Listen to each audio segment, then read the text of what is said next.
Madame, Monsieur, bonsoir, bienvenue dans ce journal. Voici ce qui domine l'actualité. Lutte contre la Covid-19, la Côte d'Ivoire renforce les mesures, entre autres l'état d'urgence sur toute l'étendue du territoire, l'intensification du contrôle du port de masque obligatoire, notamment dans le transport en commun et répression en cas de non-respect. Des décisions prises ce jeudi au cours du Conseil national de sécurité présidé par le chef de l'État. Ils sont 652 acquéreurs de logements qui sont soulagés. La CICOJ leur remet les clés du programme immobilier baptisé Cité Ado, situé à Yopougon. C'était lors de la cérémonie de lancement des travaux de l'opération immobilière Azito 2 de la Société ivoirienne de construction et de gestion immobilière située dans la même commune de Yopougon. Nous sommes jeudi à suivre le dossier politique. Ce soir, focus sur la première législature de la Troisième République. Les députés actuels ont achevé leur mission officiellement le 31 décembre 2020. On fera le bilan des travaux et on verra également des mouvements internes de la Chambre basse, reflet de la recomposition du paysage politique. Rentrée des classes ce jeudi pour la sénatrice Mariam Dao Gabala, le professeur Martin Bléou et maître Simon Abbé. Installation officielle des membres du comité de normalisation de la Fédération ivoirienne de football. Ils assurent de leur engagement à réussir la mission. On ouvre ce journal avec la lutte contre la Covid-19, les cas en hausse dans le pays ces derniers jours. Les autorités ivoiriennes appellent au respect des mesures barrières.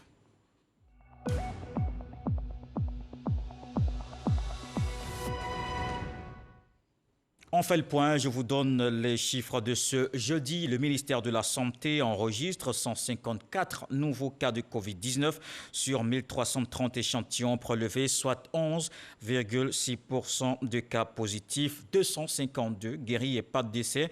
La Côte d'Ivoire compte donc 25 751 cas confirmés, dont 24 119 personnes guéries, 142 décès et 1490 cas actifs. Et comme on le voit, les cas positifs sont en hausse ces derniers jours. La Côte d'Ivoire prend des mesures face à la situation. Le Conseil national de sécurité s'est réuni aujourd'hui, présidé par le chef de l'État. Entre autres décisions, l'instauration de l'état d'urgence sur toute l'étendue du territoire du 21 janvier au 28 février 2021. Je vous propose le communiqué lu par Abou Sanogo. Le président de la République, son Excellence M. Alassane Ouattara, a présidé ce jeudi 21 janvier 2021 au Palais de la Présidence de la République une réunion du Conseil national de sécurité CNS. L'ordre du jour a porté sur le point suivant: la situation sécuritaire générale, le point de l'attaque des casques bleus ivoiriens au Mali, l'évolution de la pandémie de coronavirus 2019 en Côte d'Ivoire. Au titre de la situation sécuritaire générale, à la suite de l'analyse de la situation sécuritaire de l'année 2020 par le ministre de l'Intérieur et de la Sécurité, le Conseil national de sécurité a noté avec satisfaction une amélioration continue de la situation sécuritaire depuis 2012.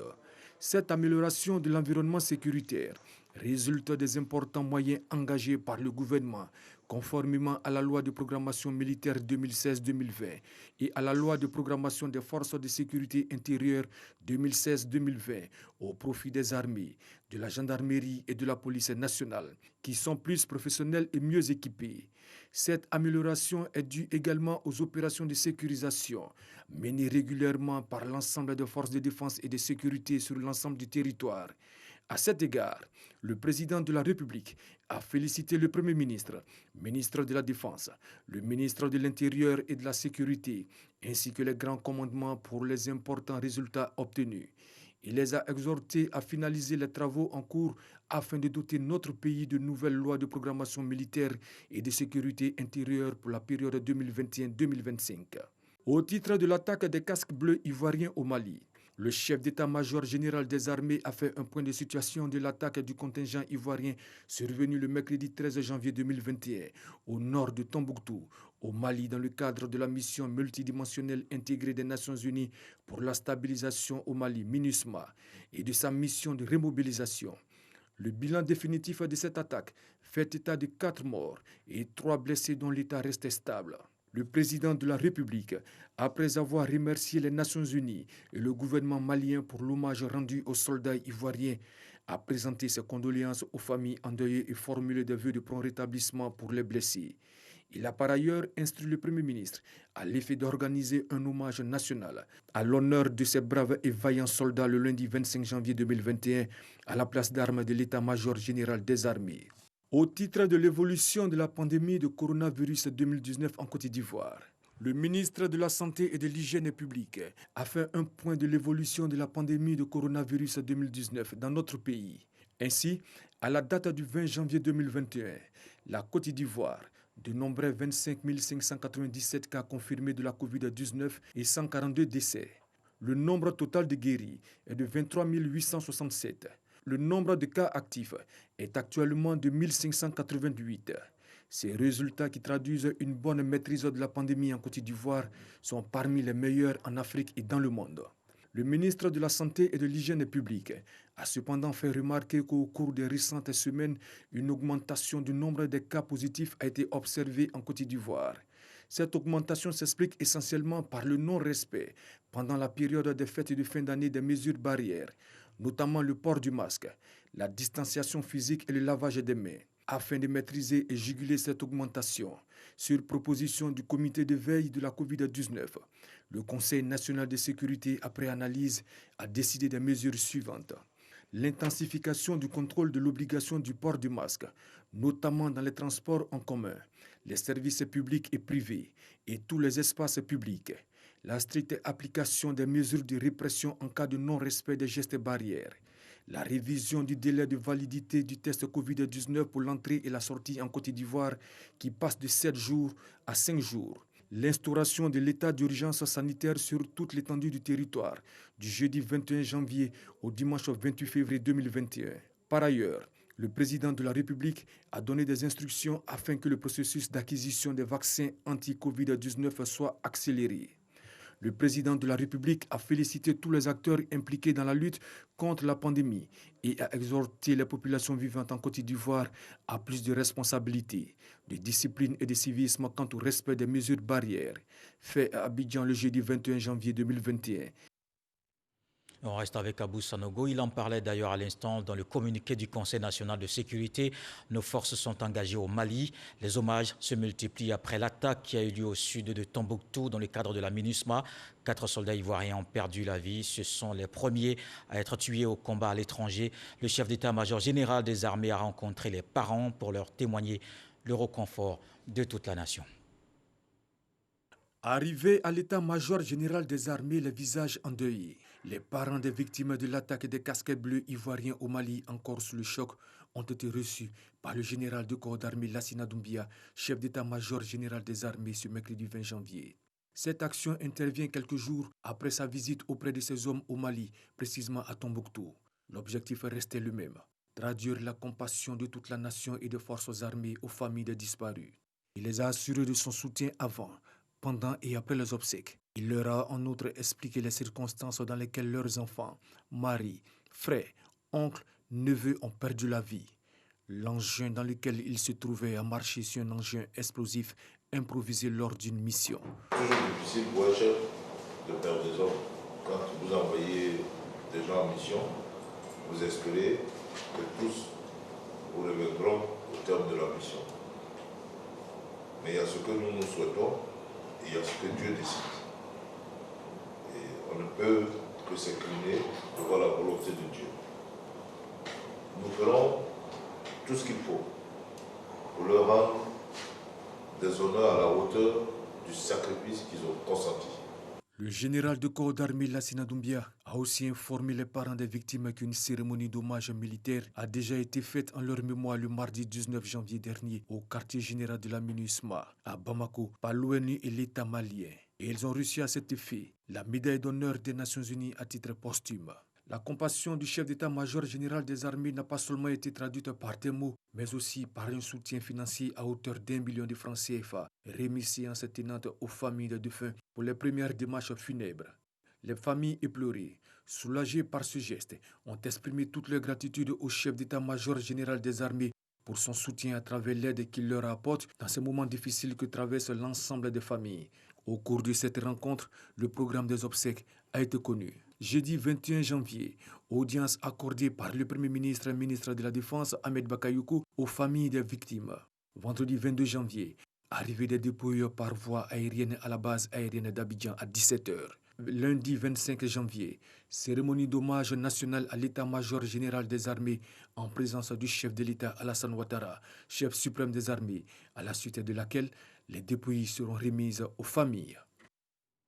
Une nouvelle plus guère, l'État met en œuvre sa politique sociale. C'est le soulagement pour 652 souscripteurs au programme de logements sociaux de la SICOJ. Ces acquéreurs du programme immobilier baptisé Cité Ado, situé à Yopougon, ont officiellement reçu ce jeudi les clés de leur maison. C'était lors de la cérémonie de lancement des travaux de l'opération immobilière Azito 2. Mahama Traoré. Grâce à la SICOJ, Société ivoirienne de construction et de gestion immobilière, ils peuvent désormais compter au nombre des propriétaires de logements en Côte d'Ivoire. Ces 652 souscripteurs à l'opération immobilière Cité Ado de Yopougon peuvent désormais accéder à leur maison. C'était un peu difficile, mais aujourd'hui, je suis très heureux d'avoir chez moi. Voilà. Depuis 2012, on a commencé la souscription. On était obligé, en plus de payer les loyers, pour payer l'appartement. Ça a été vraiment difficile pour nous. Et par la grâce de Dieu, aujourd'hui, cela prend fin. En septembre dernier, nous avons remis des clés à Bobo PK18. Aujourd'hui, nous sommes là pour remettre des clés. En février, nous serons de retour à Bobo pour remettre des clés. Si la pandémie ne nous empêche pas, avant la fin du premier trimestre, nous allons lancer la première opération, l'île Nouvelle, du côté des Grands Bassins. Cette année, le gouvernement entend insuffler un dynamisme nouveau au programme de construction et d'acquisition des logements sociaux et économiques. Le gouvernement tient à rassurer les populations et les acquéreurs des logements sociaux. L'État tiendra ses engagements jusqu'au bout. Nous allons élargir le projet à l'intérieur du pays. C'est près de 51 700 logements qui seront construits dans tous les chefs-lieux de département de notre pays, puisque à l'intérieur, les besoins aussi sont importants au niveau des logements sociaux. En ce qui concerne la SICOJ, elle vient de lancer la construction de la deuxième tranche de l'opération immobilière Les Résidences Azito sur ce site de 6 hectares à Yopougon. Le défi est de livrer 1006 logements dans les 18 prochains mois, en plus de la réalisation des voiries et réseaux divers VRD, dont les travaux ont été lancés ce jeudi. Autre bonne nouvelle, les 3 syndicats de producteurs du café cacao lèvent leur mot d'ordre de grève. Ils ont rencontré le ministre de l'Agriculture, Kobena Kwasi Adjoumani. Les préoccupations de ces acteurs portaient notamment sur la mévente actuelle du produit et de l'appui aux organisations professionnelles agricoles ou encore la gestion de leurs acquis. Un accord est trouvé sur l'ensemble de ces questions. On le voit avec Jean-Luc Bambo. Une rencontre qui aboutit sur une décrispation dans la filière café-cacao. 3 syndicats de producteurs qui avaient engagé une grève illimitée depuis le lundi 18 janvier afin d'attirer l'attention des autorités sur leurs préoccupations ont décidé de lever leur mot d'ordre. Au regard des avancées, des échanges et privilégiant la voie du dialogue, nous voulons vous rassurer que le dossier fait l'objet d'une bienveillante analyse par le gouvernement afin de trouver une solution à nos différents problèmes. Fort de cela, nous, Synapsi, Anaprosi, Sinéa, Grissi, levons en ce jour du jeudi 21 janvier 2021 le mot d'ordre de grève engagé depuis le lundi 18 janvier 2021. Les préoccupations des producteurs portaient notamment sur le stock des arriérés de la campagne 2016-2017 d'un montant de 1,6 milliard de francs CFA, l'appui aux organisations professionnelles agricoles par le Conseil Café-Cacao, la gestion des actifs des producteurs et la mévente actuelle du cacao. Le ministre de l'Agriculture, qui a conduit les échanges depuis le mardi 19 janvier, s'est félicité de l'issue heureuse de ce dialogue. Les organisations professionnelles agricoles, avec leurs syndicats, avaient besoin d'un certain nombre d'informations. C'est pour cela qu'ils avaient émis des griefs. Et nous venons de lever ces griefs en leur donnant les informations vraies. Les 3 syndicats ont toutefois promis de ne pas baisser la garde dans la défense de leurs intérêts. Ils annoncent ainsi, dans les prochains jours, une tournée d'information et de sensibilisation auprès de leurs membres. Dans ce tour de l'actualité, on s'arrête ce soir au Parlement. Le mandat des députés est officiellement terminé le 31 décembre 2020, fin également de la première législature de la Troisième République, 4 années de travaux parlementaires. L'Assemblée nationale a été aussi bousculée par des mouvements internes, le reflet de la recomposition de la scène politique. Que retenir de ce mandat au moment où la Chambre basse renouvelle ses sièges? Le dossier politique est signé Gabriel Zani. Officiellement, le jeudi 31 décembre, dernier jour ouvrable de l'année, la session ordinaire 2020 de l'Assemblée nationale a pris fin dans cet hémicycle. Avec elle, la première législature de la Troisième République ouverte le lundi 3 avril 2017, premier jour ouvrable du mois d'avril. Que de débats houleux ont eu lieu ici en plénière, que de projets de loi examinés en commission. Des lois importantes ont été votées. On peut citer la loi organique portant organisation de la Cour de cassation, la loi organique sur le Conseil d'État, la loi organique sur la Chambre des rois et chefs traditionnels de Côte d'Ivoire. 48 lois à impact direct sur la vie des populations ont été votées par la CAGI. Par exemple, en 2018, la votation de la loi relative à l'état civil. En 2019, celle portant sur l'adoption, pour ne citer que ces travaux. La loi sur le nom, la possibilité est laissée à tous les Ivoiriens, au moment donc de déclarer la naissance de l'enfant, d'ajouter en plus du patronyme du papa, le patronyme, le nom donc de la maman, de sorte que si la maman descend d'une famille qui n'a pas de garçon, le nom de son papa ne disparaisse pas. 255 députés partagés en 6 commissions et repartis en 4 groupes entre le RHDP, le PDCI, le Rassemblement, Vox Populi et des parlementaires restés indépendants au regard des mutations politiques survenues. En effet, en avril 2017, à l'ouverture de la première session de la première législature, le PDCI n'intègre pas le groupe RHDP. Et en février 2019, Guillaume Soro démissionne de la présidence de l'Assemblée nationale. Amadou Soumaoro est élu à la tête de l'hémicycle en mars 2019. Des couleurs politiques qui n'ont pas toujours facilité le graissage de la machine. On a eu à adopter le code forestier, donc toutes les organisations de la société civile en charge de la préservation de la forêt, nous avons demandé leur avis sur le projet de thèse. Nous avons également consulté des experts et surtout aussi le ministère. Mais après cela, parce qu'une chose est d'analyser et d'examiner en commission, mais nous nous retrouvons pour adopter le rapport, malgré nos divergences politiques. Et ça n'a pas été facile, mais nous y sommes arrivés. Il y a eu des lois sur lesquelles et l'opposition parlementaire et les parlementaires proches du pouvoir ont réussi à trouver un consensus facilement. Il s'agissait par exemple des lois sur le code de la famille, la loi sur le mariage, la loi sur la filiation. Mais il y a par contre des lois au cours de cette législature sur lesquelles il y a eu de gros accrochages. Il s'agit entre autres de la loi portant révision de la Constitution, la loi sur la CEI, la commission électorale indépendante, et puis la loi sur la nouvelle carte d'identité biométrique. Ceux qui sont proches du pouvoir ont défendu d'autres arguments. À la fin, c'est la démocratie qui a triomphé. La démocratie qui avance au milieu des contradictions, des ajustements entre députés et RHDP et ceux de l'opposition. Cependant, voter des lois, ce n'est pas tout. Les députés se sont attelés aussi à expliquer leurs motifs aux électeurs.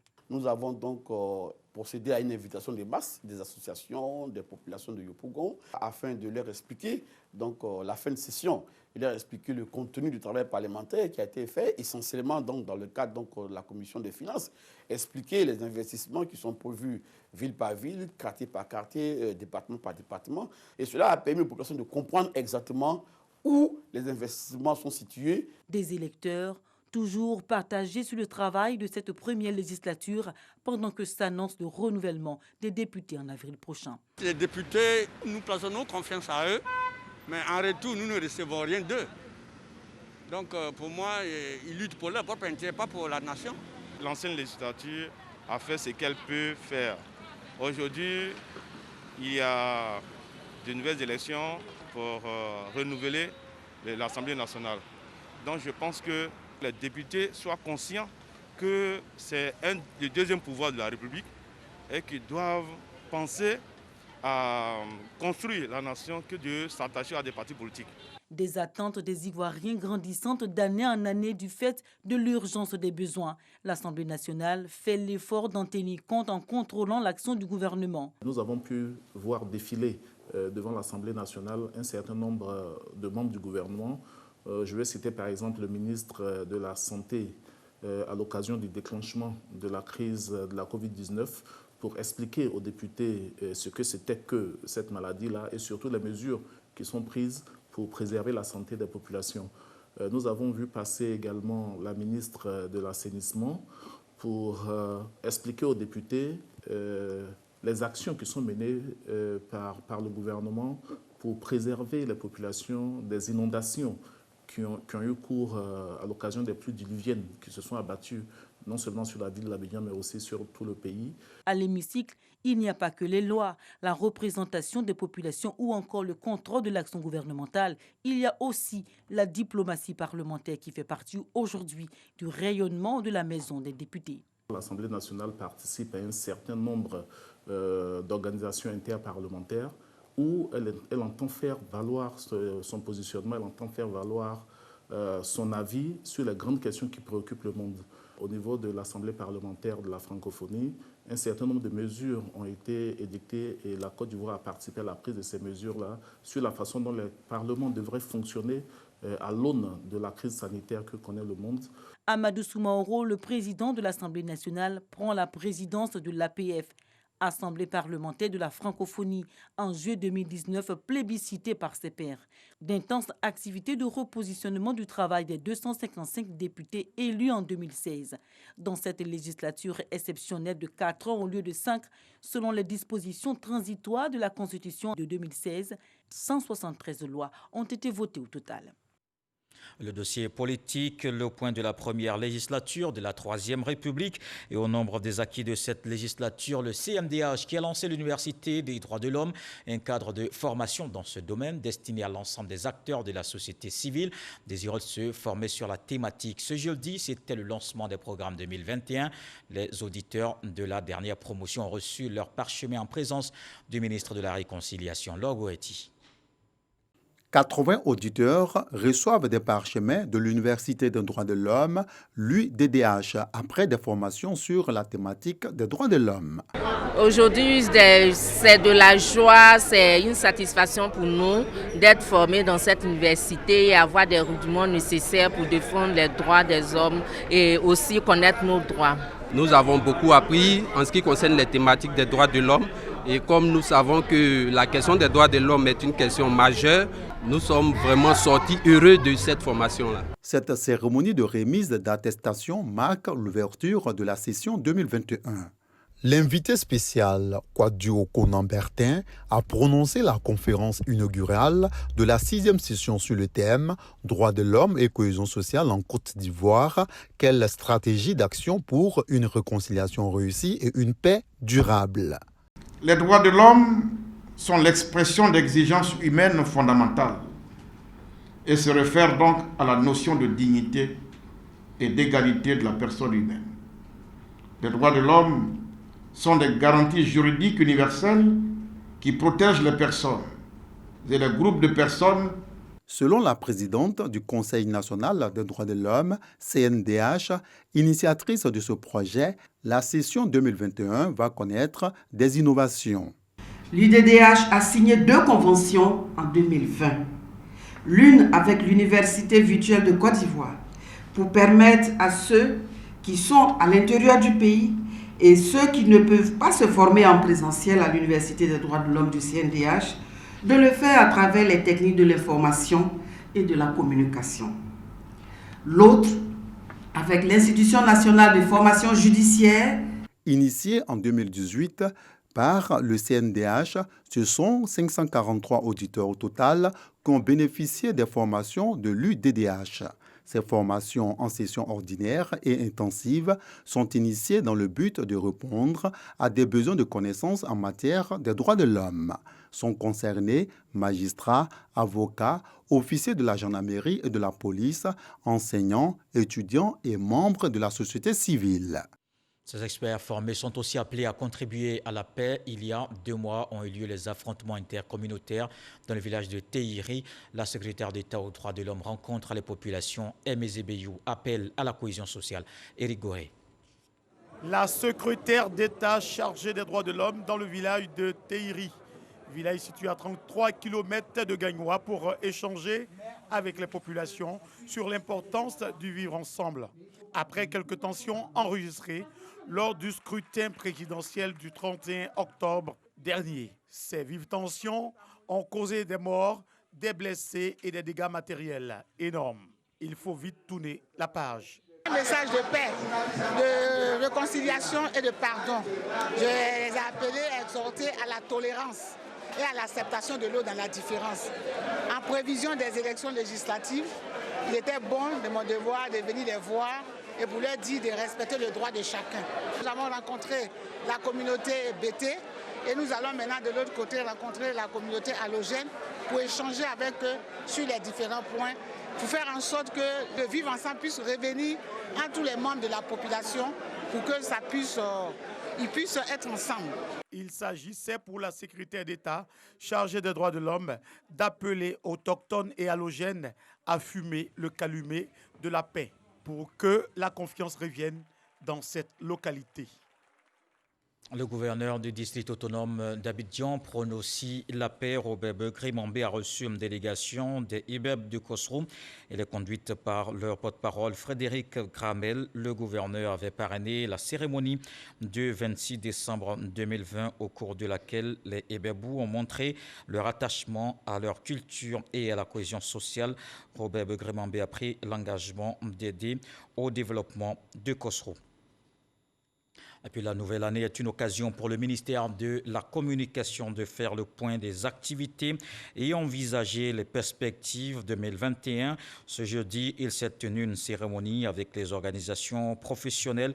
C'était à l'ISTC à Cocody, occasion de les inviter à plus de responsabilités dans l'exercice de leur métier. Elle lui fait partie des professionnels qui ont marqué le milieu, idole de plusieurs générations de passionnés de ce métier. Roger Edmond Fulgence Kassi, animateur vedette de la RTI, décédé à l'âge de 33 ans le 20 janvier 1989. RFK reste intemporel. Aujourd'hui encore, une source d'inspiration. Il aura su réinventer la télévision, son œuvre, quelques extraits de plateaux, émissions, témoignages. RFK, 32 ans, qu'il a laissé le micro. Franck Wadio s'en souvient. Wow, comment ça va? C'est la vidéo qui illustre bien l'homme. De l'ombre à la lumière, et l'étincelle jaillit, on aurait pu dire une étoile filante. En Côte d'Ivoire, Roger Edmond Fulgence Kassi incarnait si bien la télévision. Tant qu'il y aura des hommes et des femmes sensibles à la chose musicale et capables d'apprécier un bon chanteur et une belle orchestration musicale, Podium vivra, vivra, vivra, vivra, vivra, vivra, vivra. L'homme né le 16 novembre 1955 à Toumoudi, dans le centre du pays. C'est en 1977 qu'il fait son entrée et ses premières armes à la télévision ivoirienne. Quelqu'un pour te parrainer comme parrain, tu penses à qui? Aïcha Kone. Aïcha Kone? Oui. Je vous signale, amis téléspectateurs, que vous pouvez éventuellement contacter nos premières chances d'aujourd'hui. RFK, comme on l'appelait affectueusement, aimait à côtoyer l'excellence. Ancien du collège municipal de Boaké, il est l'un des meilleurs élèves du studio-école de la RTI en 1975, sous la férule des dévanciers tels Clémentine Tikida ou Georges Keïta. Du gouvernement de défendre aussi bien notre cause. Voilà, nous étions au domicile de M. Laurent Donafologo, Georges Benson, et nous sommes vraiment ravis. Audace, culot et innovation, 3 termes qui le caractérisent si bien. Bon, alors ce que je voudrais, tu vas tenir le micro, tu veux? Je vous en prie. Bon dimanche, Superstar Station pour les clips vidéo, Jamboree pour l'aspect live, Première Chance en 1981, Nangeli en 1984, Portrait d'artiste, RFK Show, que d'émissions, mais surtout Tremplin en 1976, qui servira de terreau à Podium, l'émission qui favorisera comme première chance l'éclosion de bien de talents. RFK était aussi un artiste accompli qui n'hésitait pas à tutoyer le chant et les instruments de musique. Et d'autre part, une télévision. 1988, Roger Fulgence Kassi ressent les premiers signes de l'immense fatigue qui le lâchera difficilement. Octobre 88, une légère embellie, puis la rechute. 20 janvier 1989.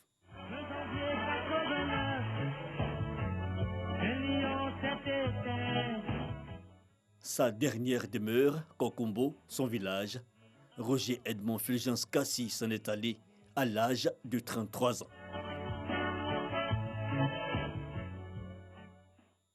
RFK, 32 ans qu'il a laissé le micro, la RTI ne l'oublie pas. Le football ivoirien se réorganise. Les membres du comité de normalisation ont fait leur entrée des classes jeudi. La sénatrice Mariam Dao Gabala, le professeur Martin Bléou et maître Simon Abbé, officiellement présentés à l'ensemble des acteurs du ballon. Moyabi Diabaté, Patrick Dadier. Mis en place par la FIFA le 14 janvier 2021, le comité de normalisation a été officiellement installé au siège de la Fédération ivoirienne de football ce jeudi 21 janvier 2021. La présidente Mariam Dao Gabala, épaulée dans sa tâche par le professeur Martin Bléou et maître Simon Abbé, se sont officiellement présentés aux acteurs du football local ainsi qu'à la presse nationale et internationale. Entouré de ses pairs, du directeur de cabinet du ministre des Sports, Alayaou François, et du directeur exécutif de la FIFA, Sam Etiassé, la présidente du comité de normalisation, Mariam Dao Gabala, a affiché son optimisme vis-à-vis de la mission qui leur a été assignée par la FIFA. La gestion des affaires courantes de la Fédération ivoirienne de football, la révision partielle des statuts et le code électoral de la FIFA, la révision des statuts de certaines parties prenantes et agir en qualité de commission électorale, telle est la feuille de route du comité de normalisation.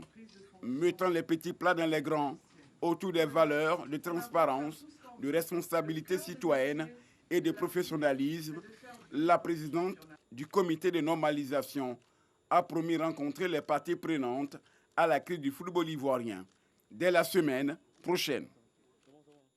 On parle à présent du CHAN. La 6e édition se déroule au Cameroun. Voyons le choc. RDC-Libye comptant pour la 2e journée de la poule B. Les Libyens prennent l'avantage. Victoire 1-0. La réalisation des Mouettas au Ciel permet aux Chevaliers de la Méditerranée de garder un brin d'espoir pour une éventuelle qualification en quart de finale. On retrouve Patrick Dadier.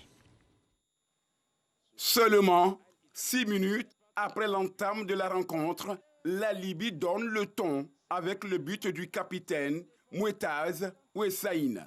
Après cette réalisation matinale concédée par les Léopards, les poulets de Florent Ibengue vont appuyer sur l'accélérateur, mais cela sans succès, puisque la pause intervient sur le score d'1-0 à la faveur de protégés de l'équipe de Zoran Filipovic. Le double champion d'Afrique entame la seconde période avec beaucoup plus de détermination et d'abnégation. La sélection congolaise se crée pas mal d'occasions de but qui finit par payer en toute fin de partie dans les arrêts de jeu grâce à une frappe limpide d'Ernesto Luzolo Sita. Avec ce nul arraché dans les dernières minutes de ce duel, les Congolais occupent la première place du groupe B avec 4 points. La Libye, vainqueur en 2014, de son côté pour son dernier match de poule devant les Diables Rouges, devra sortir les tripes pour s'assurer une qualification. Voilà qui met un terme à ce journal. Merci de l'avoir suivi. Retour de l'actualité 23h avec Marine Pognan. Demain 20h, Fatou Fofana. On se quitte avec ce que dit le sage ce soir. Qui bénéficie de la confiance du crocodile se moque des menaces du varan.